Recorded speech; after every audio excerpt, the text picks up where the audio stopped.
Dostum əgər gəlib eləsən Gədəbəyə, cənnət adlanan diyar görərsən, cənnət adlanan diyar görərsən.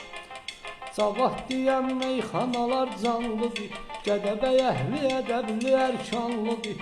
Gələn qonaqlar nə istiqallıdır, dostdan olan etibar görərsən, dostdan olan etibar görərsən.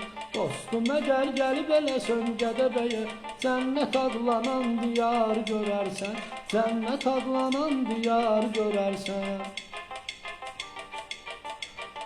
Dağlar oğlu kimi qoçaqları da var, sıx meşəsi ucuqar dağları da var. Dağlardan çıxan bulaqları da var, nələr bəxş eləyib Tanrı görərsən, nələr bəxş eləyib Tanrı görərsən. Dostum əgər gəlib eləsən Gədəbəyə, cənnət adlanan diyar görərsən.